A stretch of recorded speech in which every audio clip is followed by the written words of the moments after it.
Unsay imong lauman sa ikatulong nga State of the Nation Address konsona ni Presidente Ferdinand Marcos Jr. karong Lunes, July 22, 2024. Timan-i nga ang budget sa State of the Nation Address konsona ni President Bongbong Marcos moabot kini og 20 million.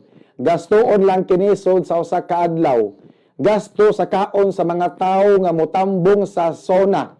Mas dako kini kung atong itandi sa budget sa SONA sa mga nangaging nga mga presidente.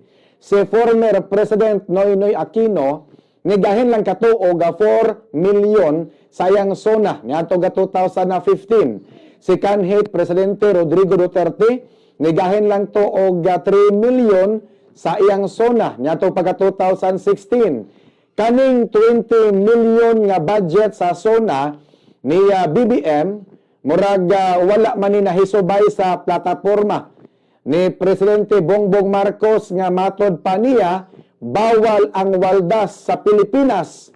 Bawal kuno ang waldas sa Pilipinas. Murag dako ra kaayo ang maong kantidad nga 20 million. Unya kwarta kini gikan sa buhis sa mga katawhan.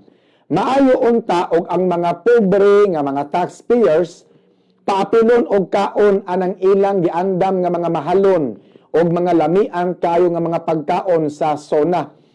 Ikaw nga naminaw karon, mangutan ako, ganahan ka maminaw sa SONA sa atong presidente karong Lunes? Ang uban pasultion matod pa nila nga dili sila ganahan maminaw kay balik-balik ra ang istorya, puro sa storyboat. Istorya nga bot-bot, poros palami, poros pahumot sa administrasyon o nya wa man gihapoy kausaban nga nahitabo sa atong nasod sa Pilipinas. Nilambo ba ang nasod sa Pilipinas? Nisamot kalisod ang mga tao. Ang pobre ni samot ka pobre. Nisaka og maayo ang mga palitonon. Ni grabe ang inflation. Naisweldo sa mga trabahante nga gamay ra kaayo. Ang minimum nga sweldo kuwang ra kaayo nga igasto sa ilang inadlaw-adlaw nga mga galastuan sa pamilya.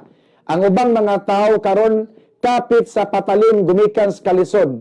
Nanaghan ang white trabaho. Daghan man tuod ang mo-graduate sa college matag tuig apan dili makatrabaho dayon. Mas tambay og taas nga panahon kay walay trabaho nga kasudlan dayon. Nagdugang-dugang lang sa unemployment sa nasod sa Pilipinas, mga kabombo. Namalik ang mga drug pusher, nanaghan ang mga drug addict, namalik ang mga kriminal, nanaghan ang mga krimen, halos taga-adlaw na ay gikawatan, na ay gitulis, na ay gipatay. Kani unta ang hatagan og priority sa atong presidente nga matabangan ang atong mga kabos nga mga kaigsuonan nga makalingkawas unta sa kalisod, mahawa sa kapobre. Mag-unsa man na kanang inyong hinabang gikan sa gobyerno nga cash assistance alang sa mga pobre o nya naapay panghatag nga mga bugas nga naay pangan sa politiko. Mahurot ra man na dayon.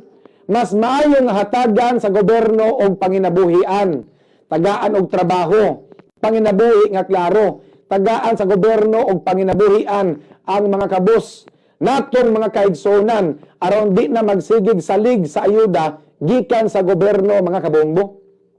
Ang uban pod nga mga beneficiaries sa 4Ps o uban pang programa gikan sa gobyerno nga manghatag og cash assistance ngadto sa mga pobre, magsalig na lang pod, magsigig salig, mga kabombo, sa gobyerno.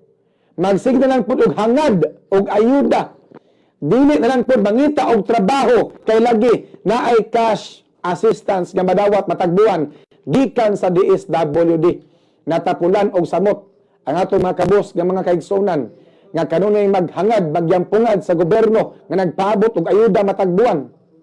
Unya sa katapusan sa di pa kumahuman, unta tumanon ni Presidente Bongbong Marcos ang iyang saad nga himuon niyang 20 pesos ang kilos bugas.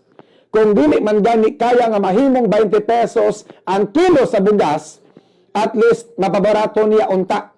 At least mapabarato unta niya ang presyo sa bugas aron doon na po siya mabilin nga ligasiya sa iyang pagkapresidente sa nasod sa Pilipinas.